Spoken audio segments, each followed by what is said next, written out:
When I asked Ethan why he had gone ahead and made an authorized user card for his parents-in-law, he laughed and said, "Because we're family. Of course it makes sense to have an authorized user card. Got a problem with that? If you knew who married lonely Sophia, you wouldn't say such a thing, right?" His tone was much more arrogant than I'd ever heard before, and I found myself speechless. Was Ethan always like this? "If you're grateful, then devote more to my family. Then I'll consider you as part of the family. Until then, it's like we're only married on paper." I had never heard of a marriage being considered a trial before. Seeing me silent, Ethan pressed on. "That means you're not yet a full member of the family. If you don't like it, you're free to leave any time. For now, our family is just the 5 of us. No place for a useless parasite." Understood. After I canceled all the credit cards and moved out. My name is Sophia, 27 years old, a freelance illustrator. I used to work as a designer at a major advertising agency, but I went independent when I got married 2 years ago, and now I work from home. My parents died in an accident when I was young. I was raised by my grandparents, but I moved back to an apartment close to the city where I lived with my parents when I went to college, and have lived there ever since. I met my husband Ethan at an Italian restaurant where he worked. It was a place with a good atmosphere, reasonable prices, and great food, so my colleagues and I would occasionally stop by. That's when Ethan, a handsome waiter, became a topic of conversation among us. Ethan was indeed attractive.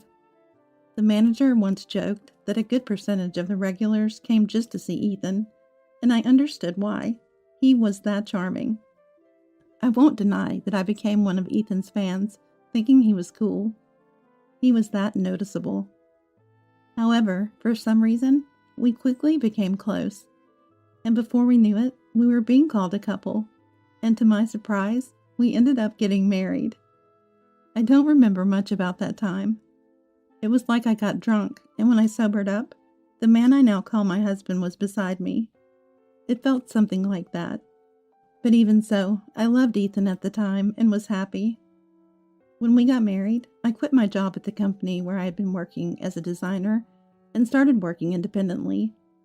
I continued doing the same kind of work, but now on a freelance basis. Ethan worked at the Italian restaurant. His hours varied, sometimes late into the night. It became a bit difficult to keep working as before, and I had been wanting to go independent for a while, so I took the plunge. "I think it's a good idea. It'll be easier on you, Sophia, and it's good to continue doing the work you love." Ethan agreed, and that's how our married life started. Both of us not being fans of flashy events, we skipped a wedding ceremony and had a family meeting instead. Ethan would go to work, and I'd work from home and take care of the house. Our schedules were irregular, but we kept in touch frequently, waiting for each other to come home to eat together. It was a fun and happy daily life. I thought marriage was wonderful. But about a year into our marriage, everything collapsed when Ethan suddenly said, "My family wants to come over. Is that okay?" Of course, I said it was okay. I had only met Ethan's family briefly at the family meeting, so I thought it would be nice to get to know them better. Having lost my parents at a young age, I had always admired Ethan's family. But when Ethan's 4 family members arrived, I was at a loss for words. "Hey, where's my room?" Sister-in-law Zoe asked as soon as she entered the house.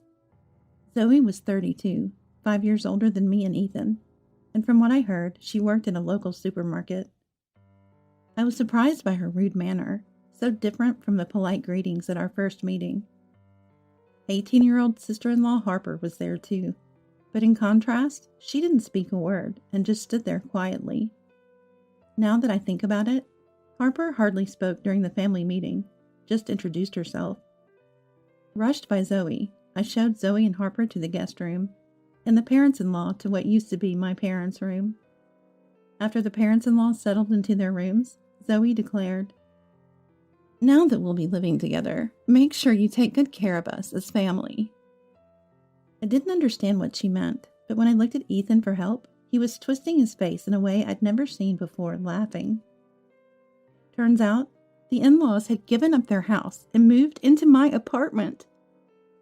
Sorry about this. Apparently, my parents' home had to be vacated suddenly, and they had nowhere to go. I wish he had told me this earlier. I thought it was just for a day or two. This is really inconvenient. I said to Ethan as kindly as possible, and he apologized. Anyway, just until we find a new place, please. I couldn't say no after that. It's not like I could turn away people in need, especially when it's the family of someone important to me, without even having a place for them to go. I agreed to live together, albeit reluctantly, after making them promise to look for a place to live as soon as possible. But I would come to regret that decision.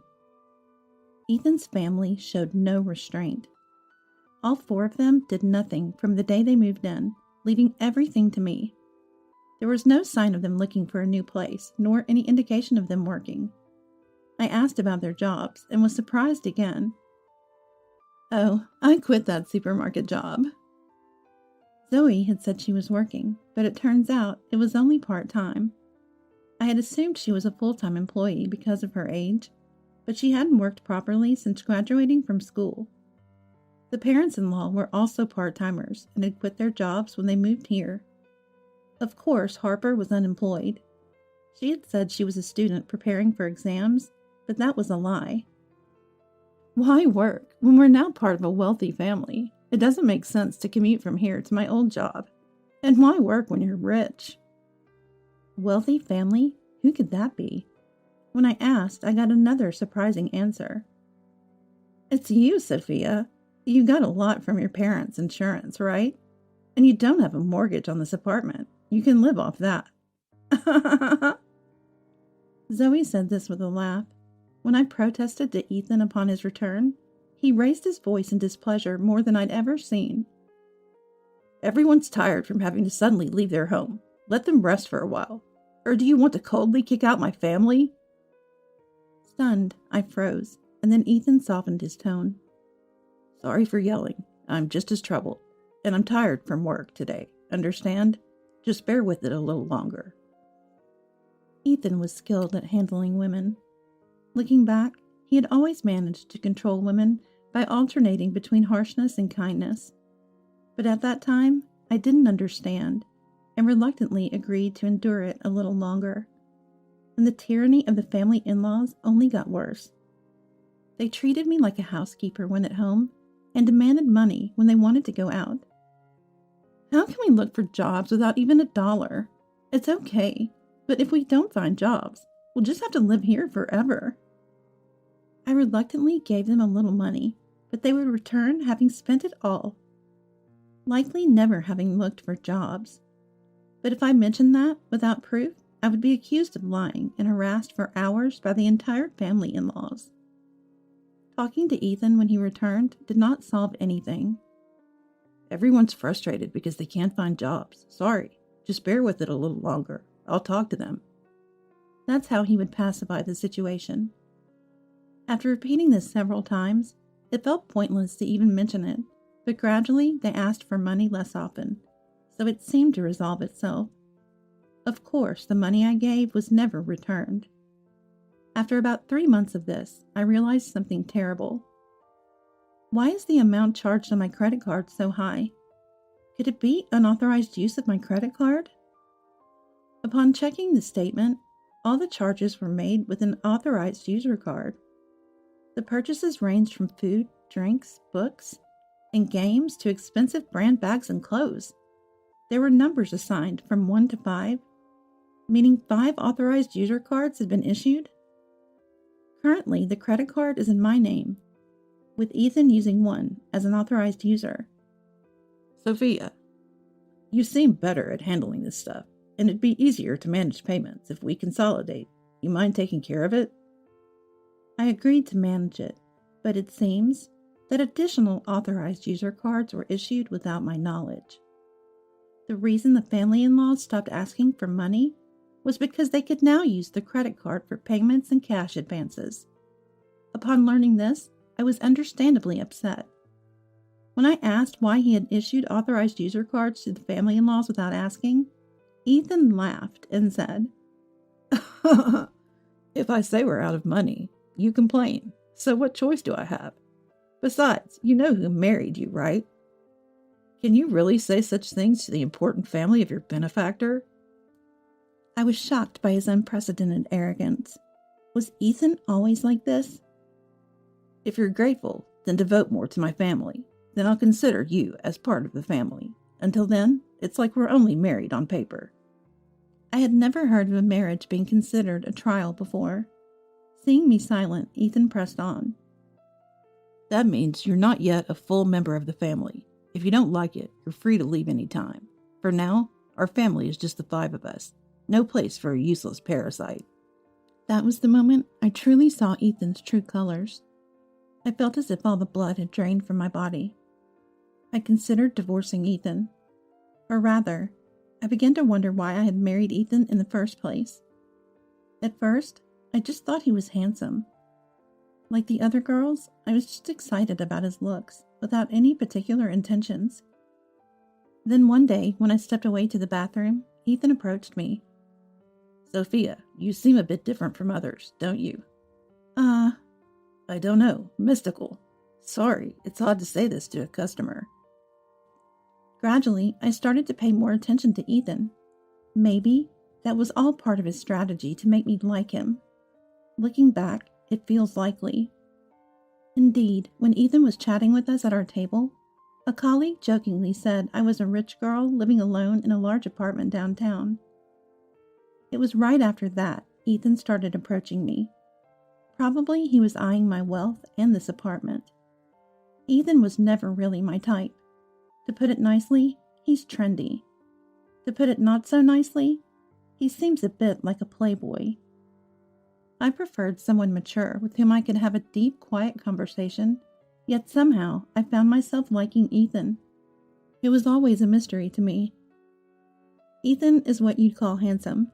He must have been confident in his ability to charm a woman, especially one like me, not used to men and just starting my career. I fell for his strategy and ended up marrying him. Thinking about it made me want to smash everything in the house out of frustration and shame. But I wasn't foolish enough to actually do it. I decided to get revenge, or rather, payback. For that, I'd have to endure this life a little longer. Just as Ethan manipulated me, I manipulate the entire family-in-laws. The apartment I live in was bought by my dad shortly after I was born with a mortgage. It wasn't very expensive at the time, but after a large shopping mall was built nearby, the area developed rapidly, and now it's considered a luxury apartment. My parents, who wanted many children, bought a spacious room so the family could grow. Therefore, even if the family-in-laws moved out, I could manage to live on. But despite the apartment's decent size, having the family-in-laws around was a nuisance, especially since I work from home. Still, I endured it all for the sake of revenge. As Zoe said, there's no mortgage payment for this apartment. My parents passed away. A car accident when I was 3. They collided with a speeding car on the highway. That day, I was supposed to go with them, but I fell ill with the flu, running a high fever. So my grandparents came over to take care of me at the apartment. And then I was left alone. The insurance company took care of the mortgage payments. So the only house expenses I have are the maintenance fees and property taxes. Ethan suggested he contribute just a bit more than those amounts to the household. "There's no mortgage, so if I put in that much, we should be okay with your income, right? We can each use our earnings for personal expenses. Is that okay?" When Ethan said that, I agreed, thinking it might be reasonable. Before, I managed all the payments by myself, so his contribution seemed to ease the burden somewhat. Looking back, I was foolish, blinded by love for Ethan, complying with everything he said. Ethan probably sees himself as the head of the household, believing he's supporting me. That's why he can call me a parasite without batting an eye. But the reality is different. I pay for most of the utilities, groceries, social expenses, entertainment, and now there are 5 more true parasites added to the list. The amount he contributes is nowhere near enough. I wanted to get rid of the parasites at the earliest, but pretended not to notice.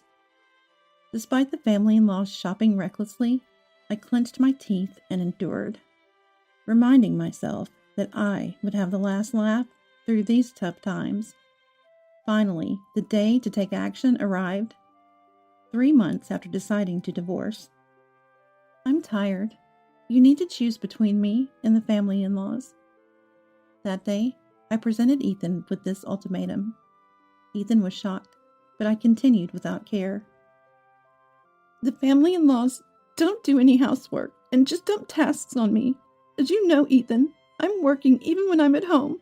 I'm not just playing around. Yet I'm treated as unemployed, told to appreciate that you are supporting me. I've reached my limit. Tears flowed as I appealed to Ethan. Ethan looked at me with a sleazy grin and said, "Then you should leave. I told you before, you aren't really part of the family. You never became part of the family." Pretending to be surprised, I looked at Ethan. "Are you shocked? If you say you can't live with my family, then you have to leave.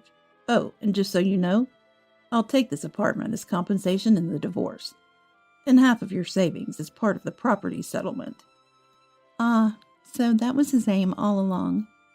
That's why the family-in-laws continued their harassment, trying to drive me out. Though I suspected it, hearing it explicitly still shocked me. After all, he was someone I once loved and married. But this helped me make up my mind. Understood. I decided to divorce Ethan. But this apartment is mine, and I'm not at fault here. What did you say? The cause of the divorce is you allowing the family-in-laws to live here without discussing it with me and their harassment towards me. I stated clearly to Ethan. He seemed surprised, not expecting me to outright reject his demands. That makes sense, as I've always complied with Ethan's requests since our marriage. Even thinking back irritates me, and my own past compliance. I don't want to spend another second with you all, so I'll be leaving now. But you should also prepare to leave. It's no joke. This is our home. We're not leaving. Ever heard of tenant rights? You can't just force someone out who's living here. As Ethan made a fuss, I left the house and went to my grandparents. I explained the situation and asked if I could stay until things were settled. My grandparents were shocked to hear what I had been through, and scolded me with tears in their eyes for not consulting them sooner. Grandpa, Grandma, I'm sorry for worrying you, but it's okay now. You know, even though I might seem gentle, I'm not really like that. I forced a smile through my tears. The day after I left the apartment, Ethan contacted me promptly. Hey, what was that about? What do you mean? The documents from the lawyer. I was impressed by how quickly the lawyer had acted. I had arranged for the divorce proceedings through a lawyer who, knowing I was leaving the house yesterday, had arranged for the documents to be delivered today. I'm not going to pay any alimony, and I'm definitely not leaving the apartment. Legally, Ethan, you have an obligation to pay, and you have no right to continue living in that apartment. What are you talking about? The apartment is mine too, since we're married. If you insist, pay me half the money to buy me out. His claim made no sense. Talking this way won't resolve anything. Please communicate through the lawyer from now on. I hung up, not willing to discuss any further. Expecting another call tomorrow, but I had no desire to talk today. Sure enough, he called again the next morning. Hey, what's the meaning of this? The same line as yesterday. What do you mean? My credit card's been canceled. What did you do? I canceled it. That credit card was mine, and you were just an authorized user, remember? Yes, I had switched all contracts to another credit card and canceled the old one before leaving. Once I cancel it, of course the authorized user card would stop working. I was making payments too. Yes, for the apartment's maintenance fees and property taxes, and only for the first 2 months. It's not much, but I can deduct that from the alimony if you like. His indignant shout came through the phone. Indeed, Ethan had only made payments for the first 2 months. He had made various excuses and stopped paying, forgetting he had made those payments, showcasing his poor memory. But that no longer mattered to me. People I'm cutting ties with, no matter their memory capacity, no longer concern me. So you'll need to pay half of all the living expenses I've covered. I've kept a detailed household ledger, which I'll submit as evidence. Then divide the savings fairly, too. It's marital property. Sure, I understand. We'll divide it fairly. After saying that and receiving a parting shot, the call ended. Hey, what's the meaning of this? A few days later, he called again with the same line. His lack of vocabulary was evident as his memory issues. What do you mean? The division of marital assets. Why is there nothing? Sophia, you have a lot from your parents' insurance, right? Ah, so he thought that. I explained politely that my savings before marriage do not count as marital assets, and that there are no savings after marriage, so naturally the amount is 0. Don't lie. If you think it's a lie, why don't you consult someone? Anyway, from now on, please communicate everything through the lawyer. We won't be talking directly anymore. Goodbye. I hung up and blocked Ethan's number. 2 months after I left, Ethan and the family-in-laws finally moved out of the apartment. Not because they had a change of heart, but because they could no longer afford to live there. Firstly, Ethan's income alone wasn't enough to support a family of 5. That was to be expected. They had freely used my credit card for shopping sprees, and were not about to start economizing now. I had intentionally allowed them free rein with the credit card, knowing it would come to this with the family-in-laws.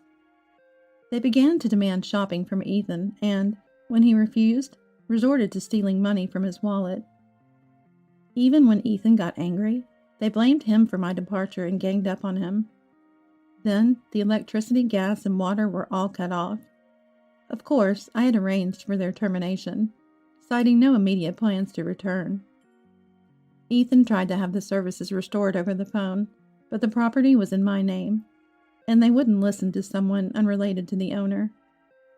The family-in-laws couldn't stand the intense heat and left the apartment. I don't know where they went, nor do I care to know. Ethan tried to stay until the end, but eventually gave up due to the lack of electricity and inability to shower.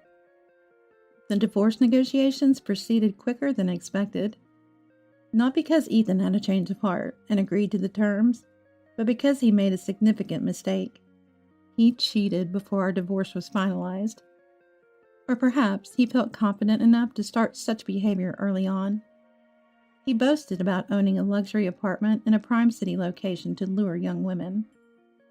Despite the family-in-law's presence, he had been engaging in such actions even while they lived with him, and they seemed indifferent to it. Given his good looks, I had suspected such activities. Before leaving, I had installed cameras in several places around the house, which captured all the evidence needed. Ethan underestimated me, to say the least. I demanded a significant sum as compensation in the divorce for his bringing the family-in-laws into our home without my permission, making me pay for the authorized user card they used, driving me out, and cheating. Ethan paled at the amount and desperately sought reconciliation, but I had no intention of going back. Knowing he couldn't pay, I aimed to have him incur as much debt as possible. When I threatened to sue for fraud over the unauthorized creation of the user card, he reluctantly agreed. I hope he manages to pay off his debt. The divorce is finalized, and I'm still staying with my grandparents. I haven't decided what to do with the apartment yet. I might even sell it. Although it was a precious gift from my parents, with no memories of them, and after everything that's happened, I think they would understand if I let it go. My work as an illustrator is slowly picking up. While I might live alone again, it's a good era to work remotely from my grandparents' home. I'll indulge in their care a little longer before taking a firm step forward. This time, I hope not to be deceived by a man's looks and find a partner with whom I can share my